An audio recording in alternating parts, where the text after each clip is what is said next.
Supreme court ने जिस चुनावी चंदा बॉन्ड को इलीगल और अनकॉन्स्टिट्यूशनल कहा, उस स्कीम के तहत मौजूदा सत्ताधारी दल ने हजारों करोड़ रुपए से ज्यादा अपने अकाउंट में भर लिया है और दूसरी तरफ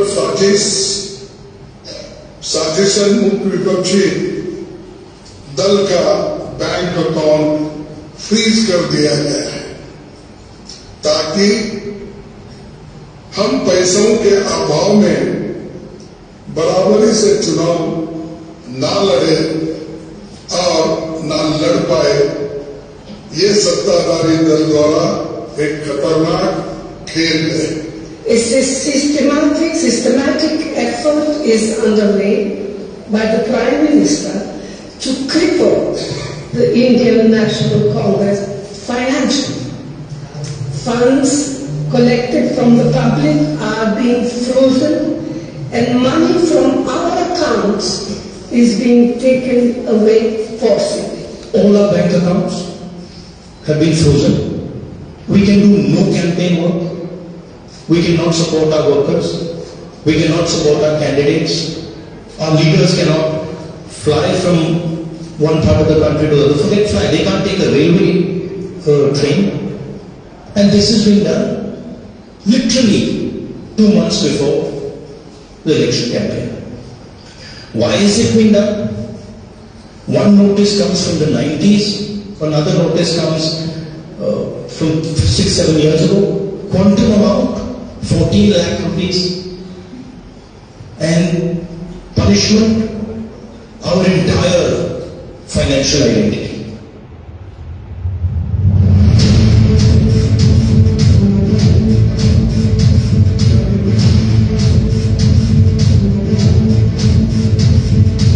उन्नति न्याय अधिकार आसूची कांग्रेस सरकार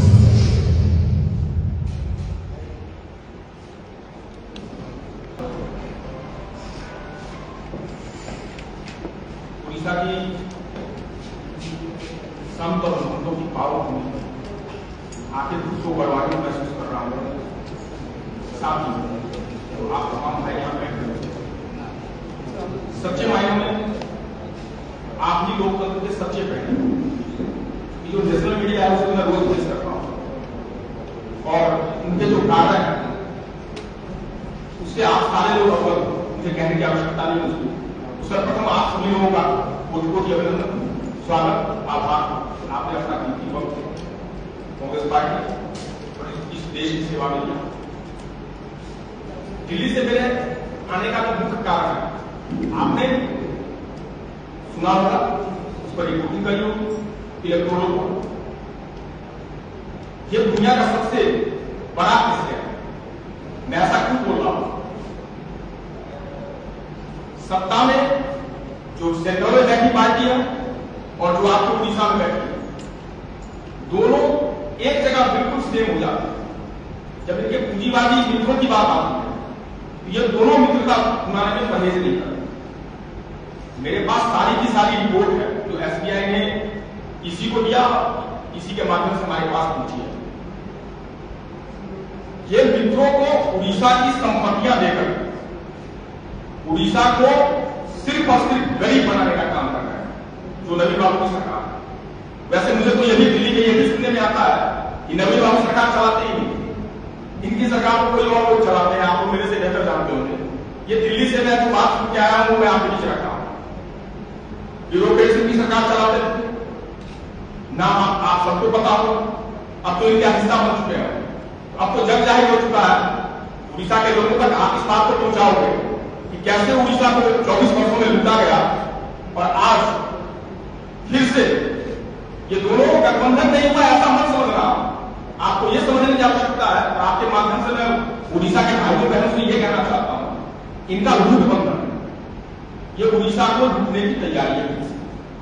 तो हमें देश की सबसे पुरानी पार्टी होने के कारण, क्योंकि हमारा मानना भारत माता जब हम बोलते हैं, भारत माता कोई भूभाग, कोई नदी, कोई पहाड़ नहीं। भारत माता का मतलब मेरे लिए, मेरी पार्टी के लिए, कांग्रेस की आइडियोलॉजी है उसके लिए, इस देश के लोग हैं। और जब इस देश के लोग पर संकट आएगी तो कांग्रेस पार्टी 100% उनके साथ खड़ी मिलेगी। चाहे अभी आपने देखा हमारे अकाउंट फ्रीज कर दिए जाते हैं चुनाव के वक्त। ऐसा क्यों होता है? क्योंकि लेवल प्लेइंग फील्ड ना बन पाए, हम लड़ ना पाए। लेकिन वो ये भूल जाते हैं कि तानाशाह जब तानाशाही करता है तो आम जनता से एक आवाज उठती है और बड़े बड़े तानाशाहों की तानाशाही वहीं पर धराशायी हो जाती है। तो ये जितनी तानाशाही करेंगे हम उतने मजबूत होते जाएंगे, ऐसा मेरा मानना है। क्योंकि हम वहां से निकली हुई पार्टी है जो देश की स्वतंत्रता संग्राम में अग्रणी भूमिका निभाई। हमने अपने 2